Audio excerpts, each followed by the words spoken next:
Queridos, eu tenho uma palavra no meu coração para compartilhar com você nessa noite. E eu creio que ela veio realmente do alto, amém? Ela veio realmente do trono de Deus para alcançar as nossas vidas. Você crê? Eu creio nisso de todo o meu coração.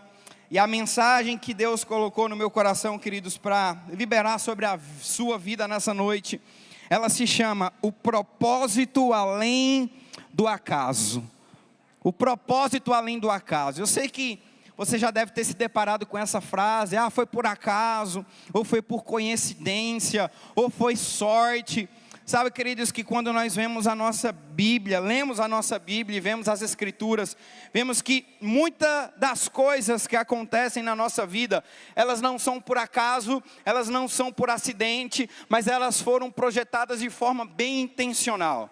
E nós vemos isso nas Escrituras. Vemos, queridos, que antes do Senhor entregar a cidade de Jericó a Josué, no capítulo 6, no verso 16, Ele tinha dado instrução ao povo para louvar e dar voltas naquela cidade.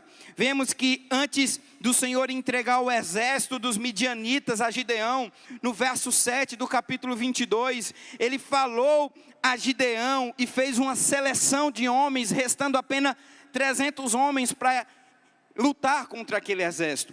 Vemos, queridos, que antes do barco de Pedro ficar repleto de peixes, a ponto de necessitar da ajuda de outros barcos, Jesus tinha dado uma instrução a ele, antes mesmo de nada ter apanhado naquele dia. Sabe, queridos, milagres não são por acaso, milagres e provisões do Senhor não são um acidente, mas eles são na nossa vida um projeto intencional de fé que antecede aquilo que nós estamos vendo.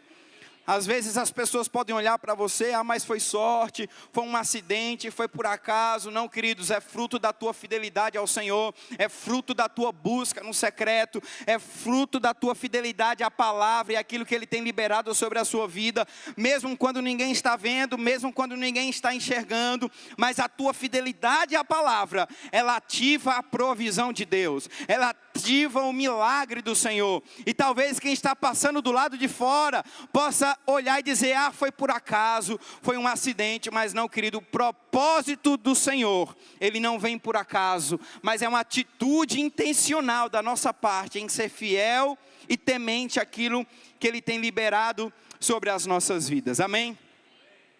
E a mensagem que o Senhor colocou no meu coração, ela gira em torno desse tema. Ela gira em torno de sermos realmente intencionais com as nossas atitudes. E é muito comum, querido, nos depararmos na nossa jornada cristã com tempestades. Faz parte da nossa jornada cristã nos depararmos com algumas tempestades, com algumas oposições. E nós vamos entender, querido, nessa noite um pouco a respeito disso. Porque que muitas vezes não conseguimos ter tanta habilidade em manter a nossa fé em meio às tempestades. Porque muitas vezes somos falhos e permitimos com que aquela oposição, aquela dificuldade, aquele levante atrapalhe a nossa fé, atrapalhem as nossas confissões e atrapalhem os nossos posicionamentos e comportamentos, quando na verdade elas não deveriam acontecer, mas deveríamos nos manter fiéis à palavra, independente do que está acontecendo. Amém, queridos? E nós vamos entender um pouco mais, querido, a respeito disso nessa noite, sobre como atitudes intencionais e fiéis ao Senhor têm o poder de nos preservar e de nos manter no centro da vontade dEle, vivendo tudo aquilo que Ele projetou para as nossas vidas. E quando nós falamos de tempestades, quando nós falamos sobre obstáculos, sobre oposições que vão acompanhar a nossa jornada cristã, eu quero destacar 2 pontos aqui nessa noite. O primeiro ponto é quando tempestades se levantam na nossa vida por culpa nossa mesmo. E um outro ponto que eu quero destacar são quando tempestades se levantam, mesmo eu e você estando no centro da vontade de Deus. Amém?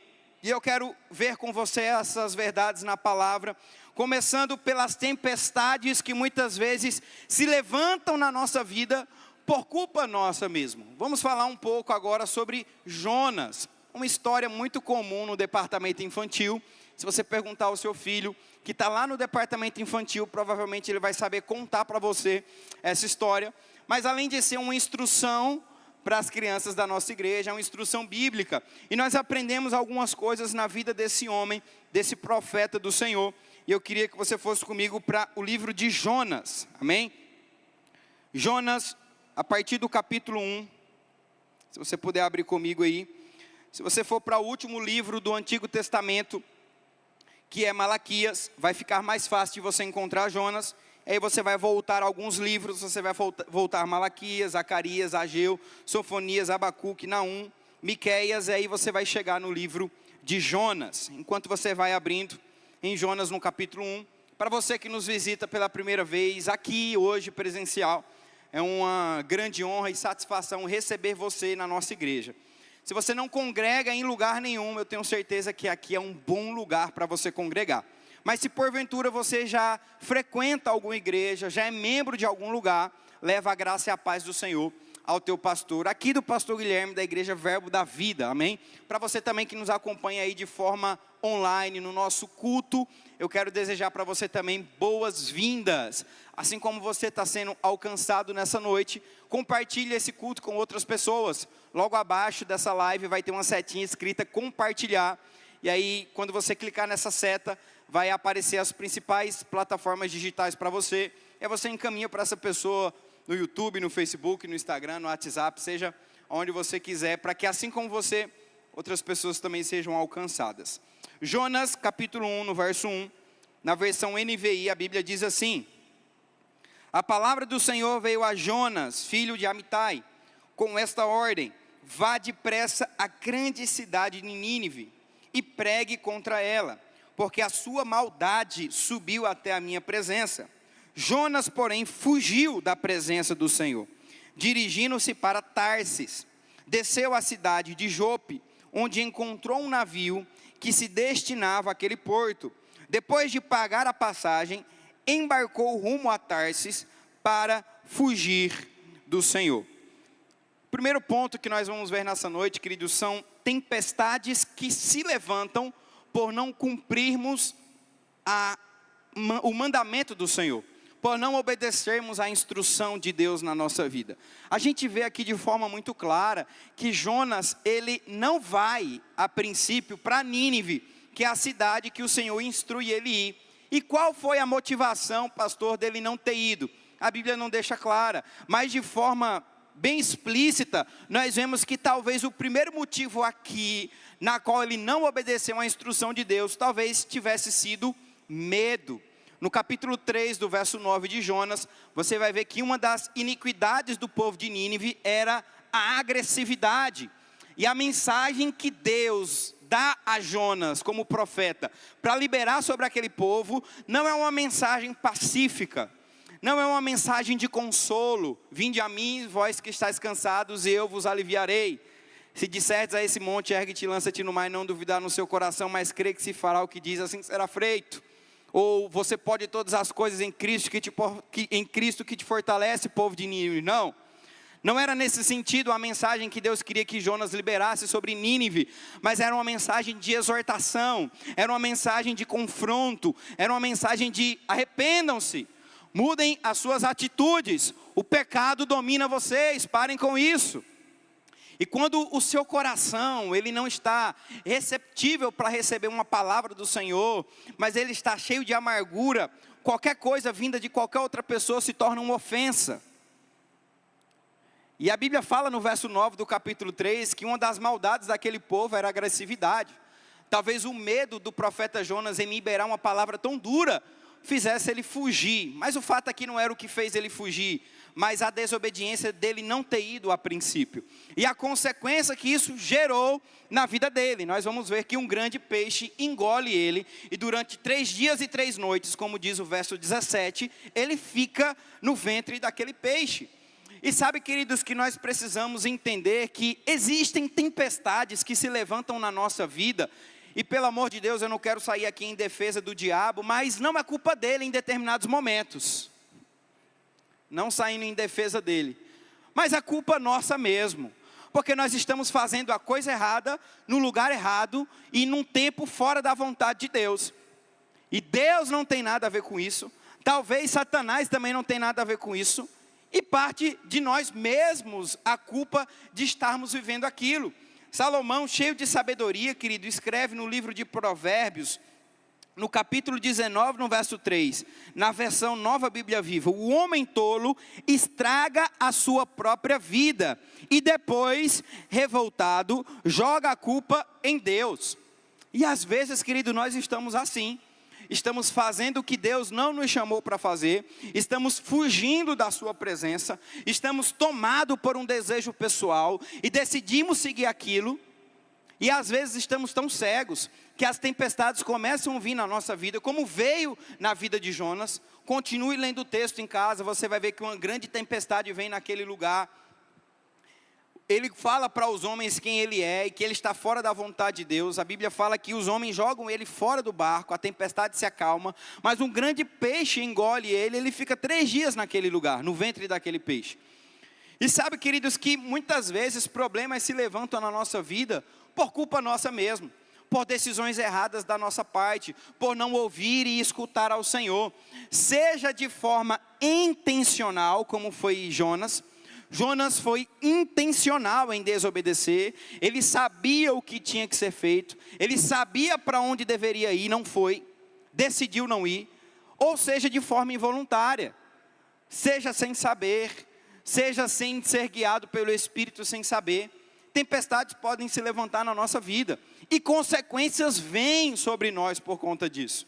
Eu me lembro que algum tempo atrás, eu estava sem uma ferramenta para apertar um parafuso na minha casa, e eu usei uma faquinha de serra, um equipamento errado, na hora errada, no lugar errado. E sabe, queridos, além de não apertar o parafuso, eu comi a cabeça do parafuso, não fazendo agora com que uma ferramenta adequada pudesse fazer o parafuso rodar, fazendo com que o parafuso agora tivesse que ser trocado, aumentando a missão, e ainda por cima quebrei a ponta da faquinha de serra. Deus tem alguma coisa a ver com isso, queridos?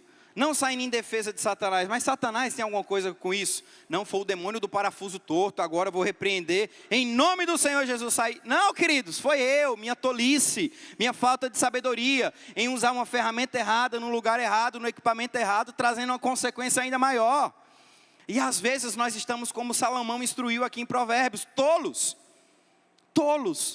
tomamos decisões erradas, tomamos decisões equivocadas, não escutamos ao Senhor, não escutamos talvez pessoas sábias que poderiam nos instruir naquela decisão, tomamos ela, decidimos ficar nela, e trazemos tempestades, consequências para a nossa vida.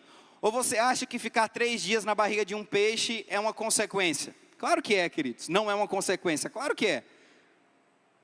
E sabe, queridos, que nós precisamos compreender isso, que determinadas consequências sobrevêm sobre a nossa vida, porque tomamos decisões erradas. Agora eu tenho uma boa notícia para você, diga assim comigo: o pastor tem uma boa notícia.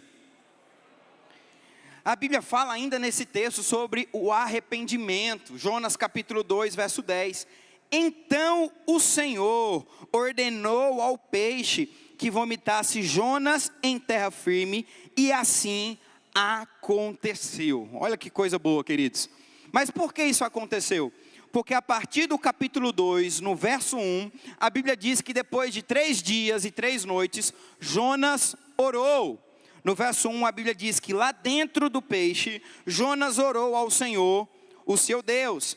E no verso 7 do capítulo 2 nós vemos: quando eu já tinha perdido toda a esperança, lembrei-me mais uma vez do Senhor, e a minha oração mais sincera, ou seja, ele não mentiu, ele não enganou, ele não fugiu, ele foi sincero, ele abriu o coração, ele foi humilde, e falou ao Senhor de fato o que deveria ser falado, e se arrependeu do seu comportamento. E essa oração sincera subiu até o seu santo templo. E sabe, queridos, é um outro ponto que eu quero destacar com você. Talvez o primeiro motivo da fuga de Jonas tivesse sido de fato o medo. Mas quando nós vemos no verso 17 do capítulo 1, que durante 3 dias e 3 noites, Jonas ficou no ventre daquele peixe. E nós vemos na oração, no verso 7, que ele, quando já tinha perdido as esperanças, lembrou-se do que fazer. Nós vemos um outro comportamento que talvez levou Jonas a tomar aquela decisão de fugir e permanecer no erro, trazendo uma tempestade para ele, que se chama orgulho. Não abrir mão da sua decisão e permanecer nela, independente de qualquer coisa.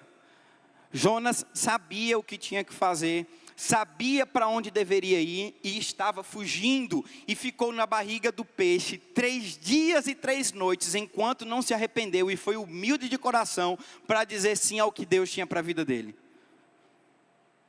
Sabe, queridos, eu fico imaginando 3 dias e 3 noites, cheio de orgulho, não abrindo mão da sua decisão. Eu vou ficar aqui, alguma coisa vai acontecer. Eu sei que eu não tenho que ir para aquela cidade, e eu vou ficar aqui e nada vai acontecer. Até que a Bíblia diz que quando ele já estava se desfalecendo, ele lembrou: meu Deus, eu sei o que eu tenho que fazer. Eu tenho que me arrepender, eu tenho que pedir perdão, eu tenho que ser humilde e largar mão dessa decisão orgulhosa, que é abrir mão da minha vontade e do meu desejo, e dizer sim para Deus, e dizer sim para Ele. E sabe, queridos, quantas tempestades nós atraímos para a nossa vida, porque estamos cheios de orgulho. Primeiramente, cheios de orgulho com a palavra do Senhor, em não deixar ela tratar o nosso coração, em rejeitar o confronto, em não deixar com que ela mude estruturas quando necessária, que ela entre em lugares quando preciso, quando muitas vezes somos obedientes de forma seletiva. Não, o Senhor, Ele entra aqui, Ele entra aqui, Ele entra aqui, mas nessa área aqui, não, Deus, eu vou governar. Assim como o jovem rico, que quando questionou Jesus, perguntou: o que eu devo fazer para herdar a vida eterna? E Jesus falou: cumpra a lei, obedeça os seus pais, ame ao Senhor acima de todas as coisas, cumpra a lei e você vai herdar a vida eterna. E aquele jovem respondeu ao Senhor: já faço tudo isso. E Jesus falou: ah, que legal, então faz uma outra coisa, pega tudo que você tem, vende e dá aos pobres e me segue. Ele falou: opa, aqui não. Cumprir a lei até vai, obedecer meu pai e minha mãe, fazer isso e aquilo, tá, mas vender meus bens, aí não, né, Deus? Aí foi demais, né? Sabe, queridos, se você ler com atenção essa passagem, você vai ver que não era a vontade do Senhor que aquele jovem fosse pobre. Era a vontade de Deus que o Senhor fosse prioridade na vida dele, e não as riquezas. Quando nós estamos cheios de orgulho no nosso coração, nós estamos dizendo a Deus: isso aqui vem em primeiro lugar, depois vem a tua vontade. E o Senhor falou: tá bom, tá tudo certo, fica com teu orgulho, que quando você decidir se arrepender, aí a gente volta da onde a gente estava. Que foi o que aconteceu com Jonas. Volta e vai lá, vai para a terra firme, vai para Nínive, que é o lugar que eu te mandei.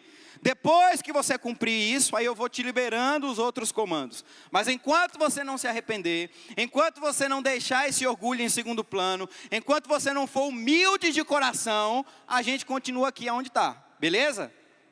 E quantas vezes, querido, nós somos assim? Quantas vezes não abrimos mão dos nossos comportamentos, das nossas decisões? Eu nasci assim, eu vou morrer assim, eu vou ficar desse jeito, não tem ninguém que me mude. Bacana, queridos, vai ficar 3 dias aí na barriga do peixe até decidir ser humilde. Vai continuar trazendo confusão e tempestade de forma necessária. Porque nós vamos ver, querido, ainda nessa noite, sobre uma tempestade que vem mesmo você estando no centro da vontade de Deus. Mas sabe, queridos, que tem tempestades que chegam na sua vida, que Deus está dizendo: eu não tenho nada a ver com isso. Satanás dizendo: olha, Deus, dessa vez eu também lavei minhas mãos. E aí a gente, como tolos, não abrindo mão de decisões que já deveriam serem soltas, comportamentos, lugares, associações. Quantas vezes temos esse comportamento de orgulho? Quantas vezes temos orgulho com o nosso cônjuge? Não, mas foi ela que errou, foi ela que fez isso.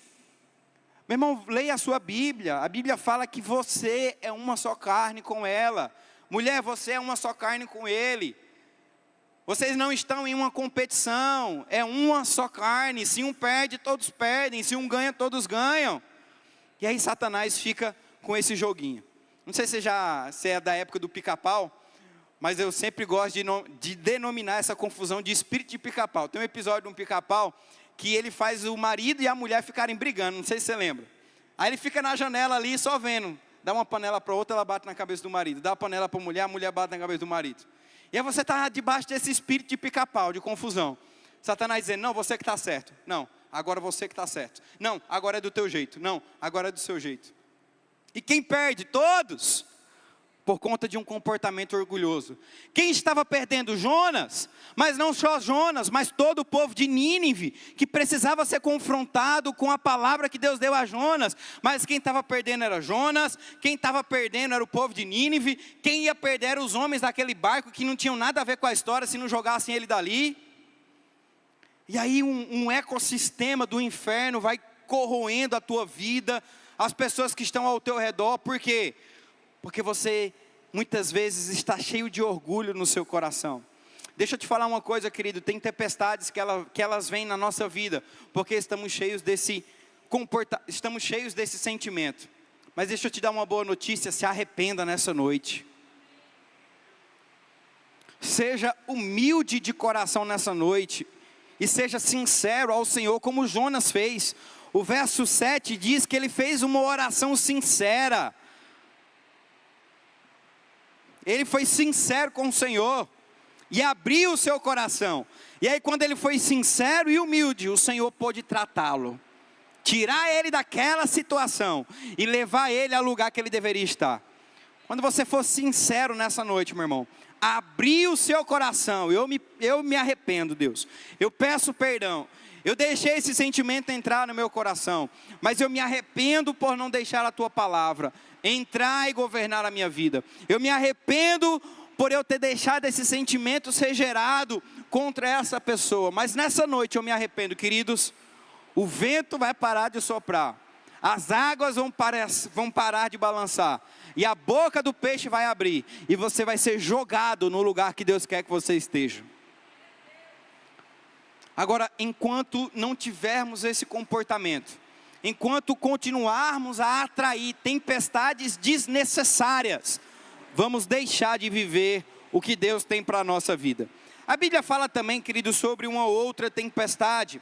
Após você se arrepender, após você entender que aquele problema, que aquela tempestade, ela veio por um erro seu, e parte de você é uma decisão de se arrepender, está tudo bem, e você vai continuar a sua jornada. Mas a Bíblia vai falar também sobre uma outra tempestade. Sobre uma tempestade que ela vem, mesmo você estando no centro da vontade de Deus. E nós vemos isso muito claro no livro de Marcos. Eu queria que você pudesse abrir comigo no livro de Marcos, no capítulo 4, a partir do verso 35. Aleluia. Marcos capítulo 4, a partir do verso 35. Aleluia. Diga assim comigo: Deus é bom em todo tempo. Marcos capítulo 4, verso 35, a Bíblia diz assim, na versão Nova Bíblia Viva: quando caiu a tarde, Jesus disse aos seus discípulos: vamos atravessar para o outro lado do mar. Então eles foram, deixando a multidão, embora outros barcos fossem atrás deles. Logo levantou-se uma terrível tempestade. Ondas enormes começaram a arrebentar sobre o barco, de forma que ele estava ficando cheio de água. Prestes a afundar, Jesus estava dormindo na polpa do barco, com a cabeça numa almofada. Os discípulos o acordaram bradando: mestre, nós estamos quase nos afogando, e o Senhor nem se importa. Então ele se levantou, repreendeu o vento e disse ao mar: cale-se, aquiete-se. O vento se aquietou e tudo ficou calmo. Aleluia. Você conhece esse texto, você conhece essa história, talvez você já tenha lido ela, ou talvez você já tenha escutado ela em alguma mensagem, mas ela carrega algumas verdades a respeito do que nós estamos falando.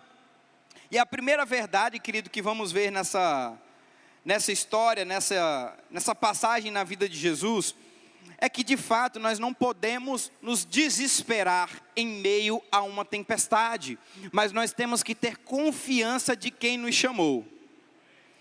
A tempestade ela veio mesmo sobre um comando de Jesus sendo obedecido pelos discípulos. Às vezes nós criamos uma imagem de que estar no centro da vontade de Deus é estar livre de pressão, é estar livre de obstáculos, é estar livre de tempestades. E às vezes nós fazemos um comparativo de achar que quem está passando por isso, ou até mesmo nós, se estivermos passando por isso, estamos em pecado. Quem nunca fez isso, que atira a primeira pedra, querido. Eu já fiz isso em alguns momentos da minha vida, e não é errado você se autoavaliar. Meu Deus, por que isso está acontecendo? Por que esse problema levantou? Por que essa tempestade veio? Será que eu estou em pecado? Será que eu estou no erro? Será que eu estou fazendo algo fora da vontade de Deus? Será que eu não estou cumprindo o que Ele me pediu para fazer? Talvez a gente faça essa autoanálise, e é importante saber. Porque se for de fato um erro nosso, como Jonas, levante as suas mãos, abra a sua boca e diz: Pai, me perdoa. Me perdoa por ter sido tolo, me perdoa por ter te desobedecido, mas eu quero voltar ao caminho. Mas às vezes, querido, nós vamos olhar para dentro de nós e vamos ter a confirmação que nós estamos no centro da vontade de Deus. O início do texto diz que quem quis atravessar para outra margem foi o próprio Jesus. Não foi Pedro, não foi Tiago, não foi João, não foi Mateus. Foi o próprio Jesus que falou: vamos para outra margem. Ou seja, eles estavam atravessando para o outro lado debaixo de um comando de Deus, debaixo de um comando da palavra. A Bíblia fala no Evangelho de João, no capítulo 1, que um verbo se fez carne e habitou entre nós. A palavra que era Cristo estava sobre nós. A própria palavra que era Jesus mandou Pedro lançar as redes e algo aconteceu. Então Jesus, a própria palavra disse: vamos atravessar. E mesmo a palavra mandando, veio o obstáculo. Porque, querido, nem sempre tempestade é motivo de pecado. Eu quero confortar você nessa noite. Nem sempre pecado é motivo de tempestade. Às vezes a tempestade ela vai vir, mesmo eu e você, estando no centro da vontade de Deus. E deixa eu te falar algo nessa noite, querido, está tudo bem, porque ela não tem o poder de afetar a nossa vida, mesmo que ela venha, mesmo que ela chegue, mesmo que ela se levante. Se temos a convicção de quem é o Senhor, meu irmão, ela vai ter que bater em retirada se ela for uma oposição espiritual, se ela for um levante de Satanás contra nós. Vamos continuar lendo o texto e vamos ver outra verdade sobre ele. Era uma tempestade absurda, enchendo o barco de água e fazendo os pescadores profissionais temerem. E a Bíblia deixa claro que Jesus estava dormindo na polpa do barco. Preste atenção naquilo que lemos. Não era qualquer tempestade, era uma tempestade muito agressiva, uma tempestade na qual estava fazendo a água entrar no barco, e ele estava afundando. Pedro, Tiago e João, que viviam da pesca, antes de terem sido chamados por Jesus, estavam com medo. Preste atenção, queridos, eram profissionais. Não sei se você já teve a experiência de pegar um voo e ver uma turbulência, e às vezes você já fica meio amedrontado, né? Já começa a orar um Pai Nosso, já começa: Pai, me perdoa por eu ter brigado com a minha mulher, Pai, né? Você já, não, vou pedir perdão aqui, vai que alguma coisa aconteça. Mas quando você olha na cara da comissária, do pessoal ali, eles estão rindo, estão contando história, estão falando do time. Às vezes dá vontade de perguntar: cara, o avião está tremendo, vocês não estão com medo não? Vocês não estão com medo de alguma coisa acontecer não? O avião está tremendo, alô, vocês estão dando risada aí. Porque eles têm experiência, já passaram por aquilo várias vezes, falando: não vai cair não, está tudo bem. Mas os homens que deveriam estar tranquilos, que era Pedro e Tiago, não é mais uma tempestade, estavam com medo. Ou seja, não era qualquer tempestade, meu irmão, era uma tempestade agressiva, era uma tempestade que trouxe medo aos profissionais. E o carpinteiro que talvez deveria ser um homem naquele barco, que deveria estar com medo, porque não entendia nada de pesca, estava dormindo. Isso me faz lembrar, querido, o texto de Salmos, no capítulo 127, no verso 1. Se o Senhor não construir a casa, em vão trabalharão os construtores. Se o Senhor não vigiar a cidade, o trabalho dos guardas é completamente inútil. Será inútil trabalhar de sol a sol, acordar de madrugada e dormir a altas horas da noite, comer o pão amassado com o suor do rosto, pois o Senhor dá sustento aos seus amados, mesmo enquanto estão dormindo. Em outras palavras, querido, não adianta você se estressar, você se preocupar, você ficar fazendo conta, você ficar imaginando como é que vai ser. Se você não confiar no Senhor e no que Ele tem liberado sobre a sua vida, de nada adianta tudo isso que você tem feito, meu irmão. Em outras palavras, foi o que Jesus fez, meu irmão. Eu vou atravessar outra margem, eu não estou nem aí para essa tempestade, eu estou dormindo porque eu confio em Deus que me guarda, em Deus que me protege. Meu Deus, Jesus, o barco vai entrar água no barco, nós vamos afundar, nós vamos morrer. Sabe, queridos, é uma outra lição que esse texto nos ensina. Nunca duvide de Deus na sua vida. Eles colocaram Jesus em xeque ali, dizendo: ei, mestre, a gente vai morrer, você não se importa não? Você está dormindo aí, Jesus, faz alguma coisa, a gente vai morrer, e aí? Sabe, meu irmão, nunca coloque a palavra em xeque. E aí, Deus, cadê a provisão? Não vai chegar não? Eu estou aqui. E aí, Deus, cadê a cura? Estou esperando, vamos. Sabe, queridos, descanse no Senhor. Mostre a Ele que você confia na palavra. Quando andamos ansiosos e preocupados, e eu sei que parece uma atividade tão difícil de ser cumprida, não andar ansioso e preocupado no mundo que vivemos. Mas sabe, queridos, se a palavra nos mandou não andar ansiosos e preocupados, é porque é para eu e você andarmos sem ansiedade. E em meio a uma tempestade, não qualquer tempestade, mas uma tempestade tão agressiva, que estava fazendo água entrar dentro daquele barco, Jesus estava dormindo. O que Jesus nos ensina? Descanse em meio a uma tempestade, se você sabe quem te chamou. Descanse em meio à tempestade, se você tem convicção de quem te chamou. Eu sei aonde eu estou, eu sei o que eu tenho que fazer, eu sei qual é o meu propósito, e mesmo que a tempestade se levante, eu vou descansar, eu vou dormir, eu não vou confrontar a palavra, eu não vou colocar a palavra em xeque, eu não vou perguntar se Deus quer, se é a vontade de Deus, porque eu sei o que Ele tem para a minha vida, e eu confio nela e pronto, e acabou. Simples assim, queridos. E uma última lição que esse texto nos ensina é sobre a autoridade que possuímos para repreender qualquer levante de Satanás contra a nossa vida. Como eu falei para você, tem coisas que são nossa responsabilidade. Passou na rua, o pneu furou o carro, meu Deus do céu, o demônio do prego enferrujado, está repreendido em nome de Jesus. Assim, não, meu irmão, foi só um prego que você passou por cima e o teu pneu furou, simples assim. Não tem espírito, não tem demônio, não tem nada nisso. Mas tem coisas, querido, que é o próprio Satanás que levanta contra nós. E que nós precisamos nos posicionar e dizer o que deve ser feito. Não temos tempo, mas na sua casa você continue esse texto. E você vai ver que quando eles atravessam aquele mar, quando eles chegam na outra margem, quem está lá? É uma legião de demônios dentro de um homem, conhecido como o endemoniado gadareno. Marcos capítulo 5. A Bíblia vai falar que não era um nem dois, mas era uma legião de demônios que estavam dentro daquele homem.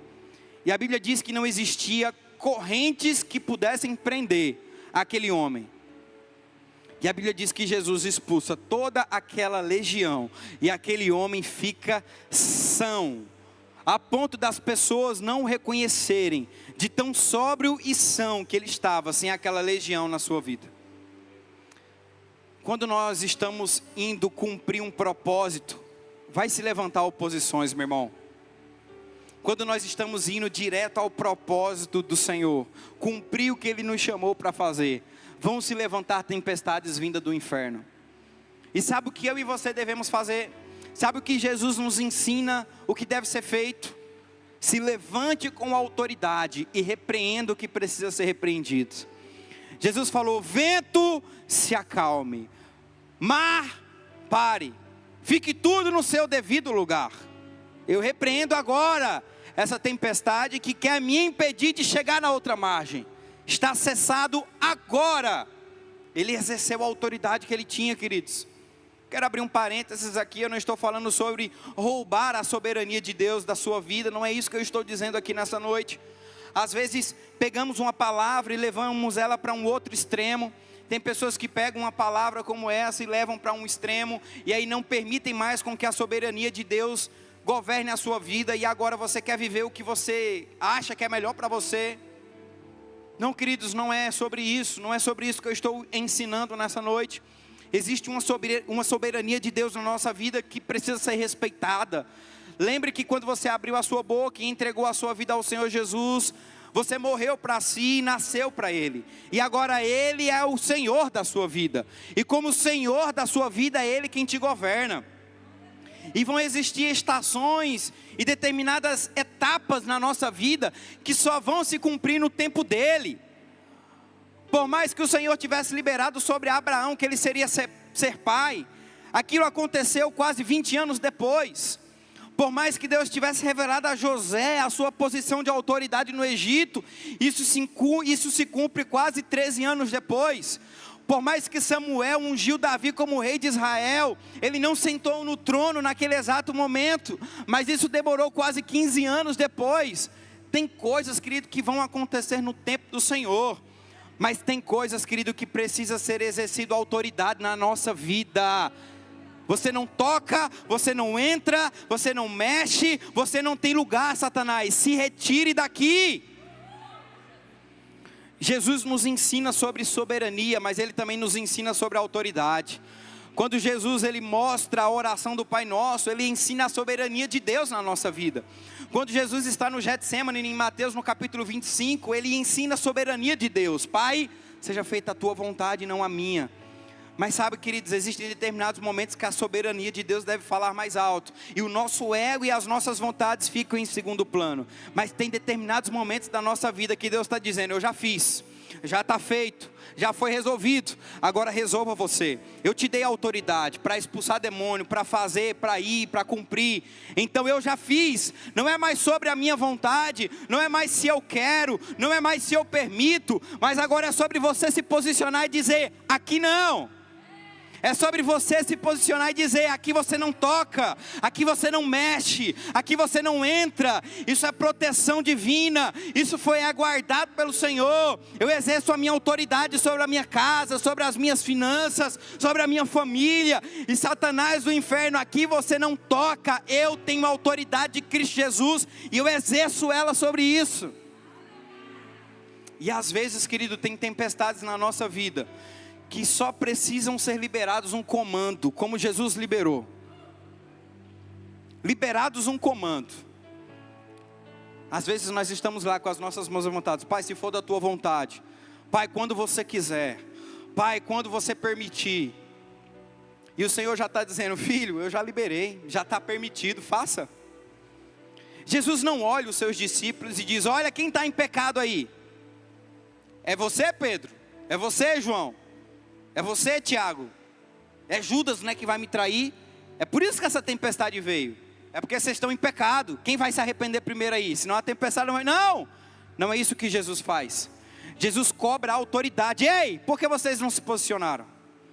Por que vocês não disseram ao vento se acalme? Por que vocês não mandaram o mar parar? Até quando eu vou ficar aqui e vou ter que ensinar autoridade para vocês? Se posicionem.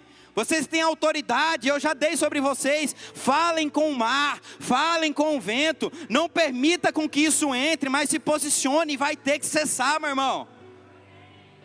Tem tempestades, querido, que se levantam da parte do diabo. Tempestades que se levantam por meio do inferno. E ele está só esperando a nossa reação.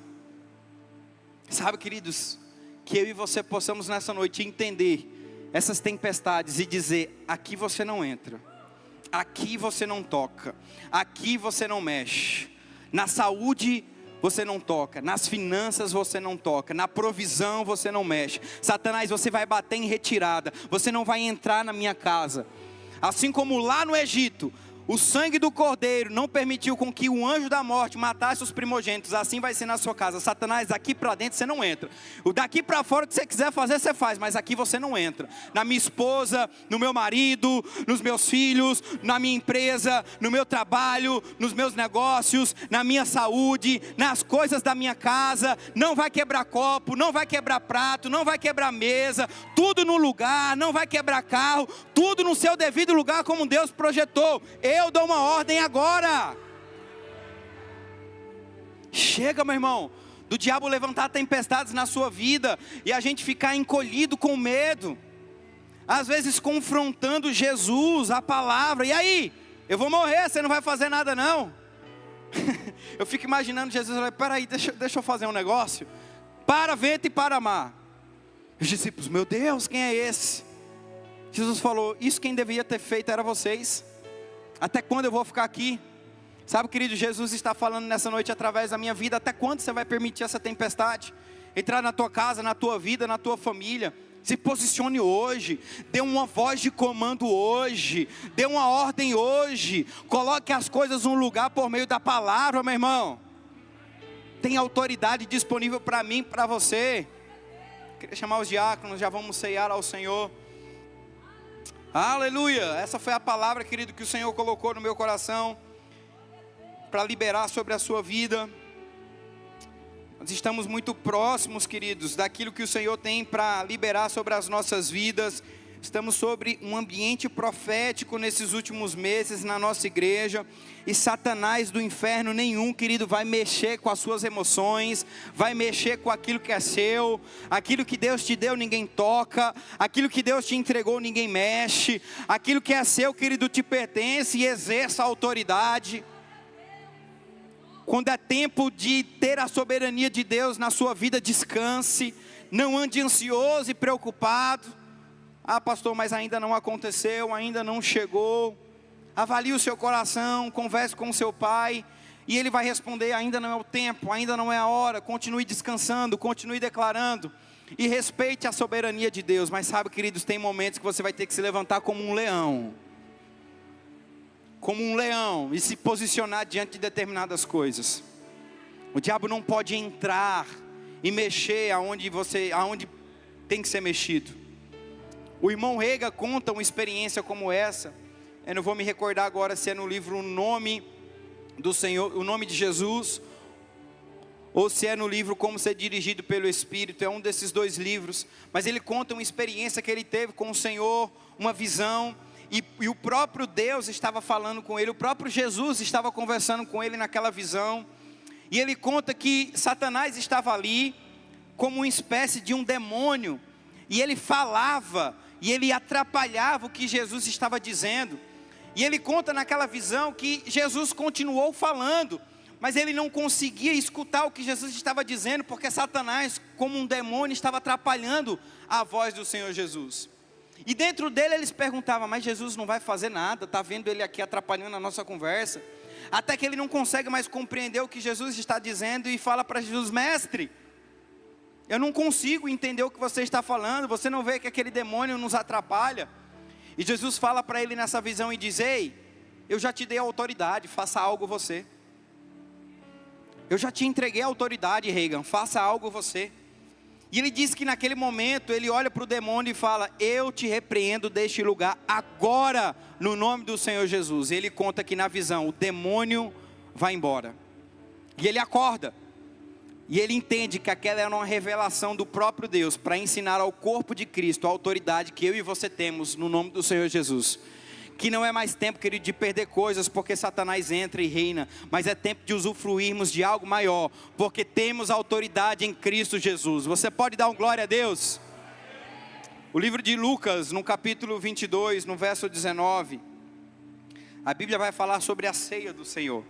O próprio Jesus ensina aos seus discípulos, e ele diz, e tomando um pão, tendo dado graças, o partiu e lhes deu, dizendo, este é o meu corpo, oferecido por vós, fazei isto em memória de mim. Semelhantemente, depois de ceiar, tomou o cálice dizendo: este é o meu cálice, da nova aliança no meu sangue, derramado em favor de vós. Como cantamos na hora do louvor, como entendemos nessa noite, existe um tempo de celebração, não por aquele que morreu, mas por aquele que vive, não por aquele que está enterrado, mas por aquele que ressuscitou. E sabe, queridos, esse é um ato de memorial, uma memória do que Cristo fez por nós, uma memória do nosso dever como cristãos, uma memória do que devemos fazer até que Ele venha, do mandamento que deve ser cumprido. Não sermos simplesmente seguidores de Cristo, mas sermos discípulos. O que é um discípulo? É aquele que abre mão do que ele fazia e decide viver o Evangelho. Esse não é simplesmente um momento onde nós tomamos um cálice, comemos um pedaço de pão, oramos uns pelos outros, adoramos ao Senhor, celebramos. Não é somente isso, mas é um ato de trazer à memória o dever que eu e você temos como cristãos. Ir por todo mundo, pregar o Evangelho a toda criatura e fazer discípulos. Fazer discípulos, queridos. Fazer crentes como eu e você, que não vão dar lugar ao pecado, mas que vamos viver uma vida conforme a palavra. Se mentíamos, não vamos mentir mais, porque a palavra nos transforma. Se deixávamos qualquer ato pecaminoso governar a nossa vida, não vamos deixar mais, porque somos discípulos de Cristo. E esse ato de memória é para lembrar da vida eterna que Ele conquistou para nós naquela cruz.